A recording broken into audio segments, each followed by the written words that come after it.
श्री शिवाय नमस्ते दोस्तों। हर हर महादेव। कैसे हैं आप सब लोग। देखिए, आज का जो वीडियो है बहुत ही खास होने वाला है। हम सभी लोग जानते हैं कि 6 मई 2024 को है बैसाख महीने की शिवरात्रि।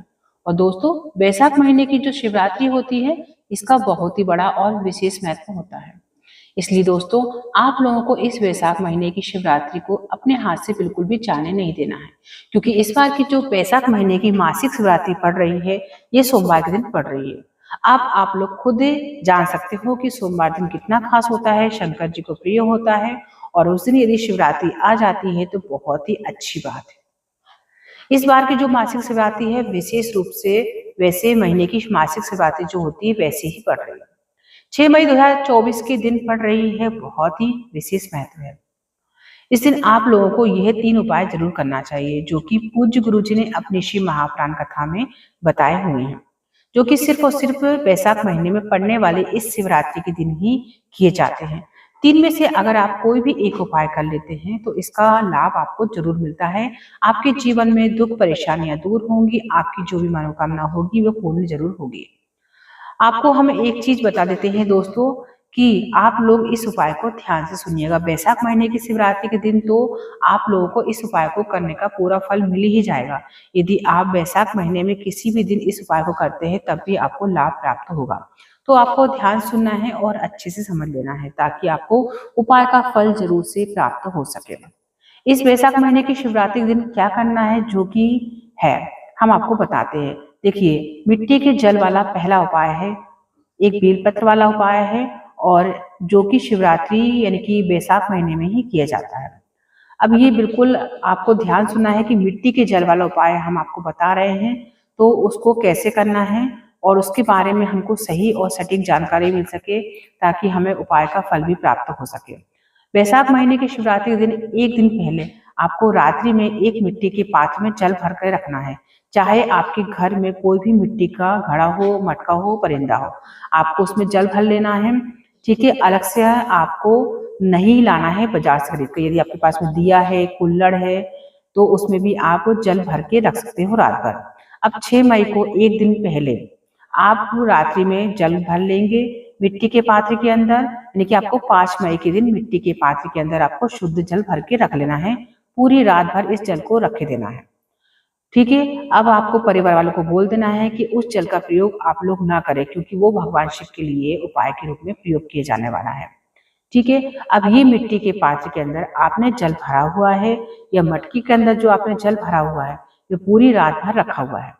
सुबह है मासिक शिवरात्रि लग जाएगी, तो मासिक शिवरात्रि रहेगी तो उस दिन आप सुबह सुबह लोगों को आपको पहला काम ये रहेगा कि एक तांबे का लोटा ले लेना है। ठीक है, छोटा सा पात्र लेना है। उसके बाद आपको क्या करना है, जो आपके पास मिट्टी का पात्र है उसमें जो जल रखा था उस जल को आपको मिट्टी के पात्र से लेकर के तांबे के पात्र में ले लेना है।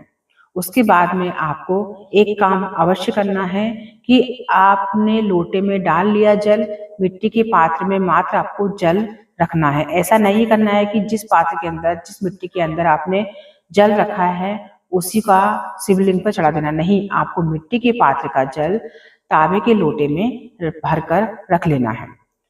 अब उस मिट्टी के पात्र से बाहर निकालकर अपना जो भी लोटा है तांबे का जो हो, जिस तांबे के लोटे से शिवलिंग पर जल चढ़ाते हो उसमें डाल लेना है आपको। अब आपको क्या करना है कि आपके घर में जितने भी लोग हैं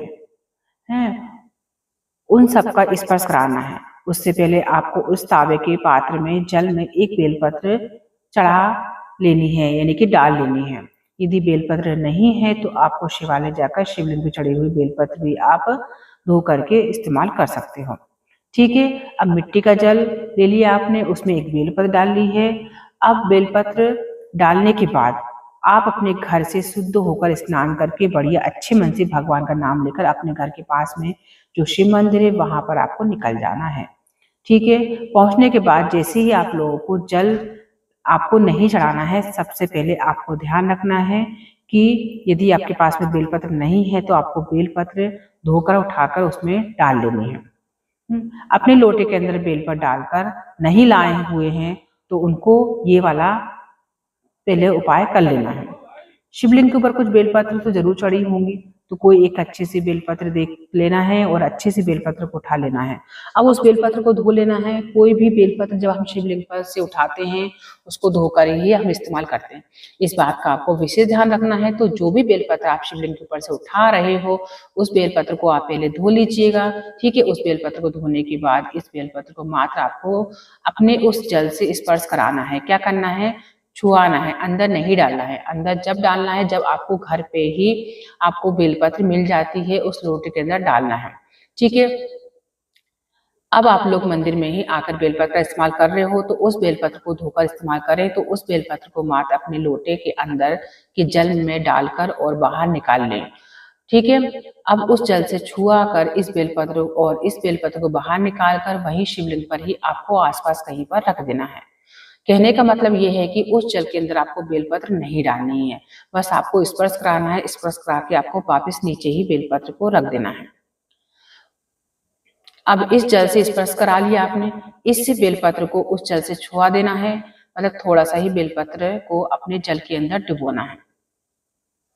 अब जो लोग घर से लेकर आए हैं अब वह अपने बेलपत्र इस अंदर लोटे में डाल देंगे और वहीं पर शिवलिंग के पास में कहीं पर भी आपको समर्पित कर देनी है बेलपत्र। इस बात का आपको ध्यान रखना है।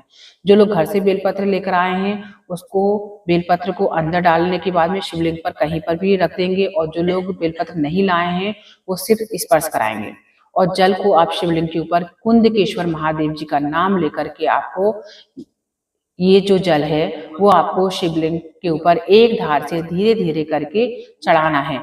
इस बात का आप लोगों को ध्यान रखना है। जैसे आप लोगों का यह जल चढ़ता है आपको कुंदकेश्वर महादेव जी का नाम ले लेना है, स्मरण कर लेना है। उसके बाद भगवान से अपनी मनोकामना को बोलना है। जिस मनोकामना के लिए आप लोग ये वाला उपाय कर रहे हो, ये दुख और परेशानी जो है आपकी जीवन से दूर चली जाए, आपकी सारी मनोकामना पूरी हो जाए और सारे दुख परेशानियां दूर होने वाला ये एकमात्र उपाय है।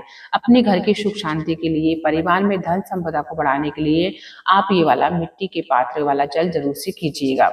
ठीक है, आप लोग चलिए अब हम आपको बता रहे हैं दूसरा उपाय जो कि है रोग मुक्ति का उपाय।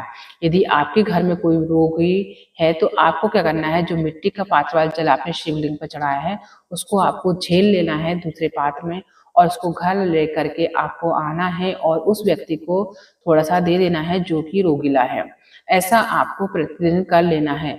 देखिए यदि आप ऐसा करते हैं तो जो रोग से ग्रस्त व्यक्ति है वो धीरे धीरे उसके स्वास्थ्य में सुधार होने लगता है और वो ठीक होने लगता है।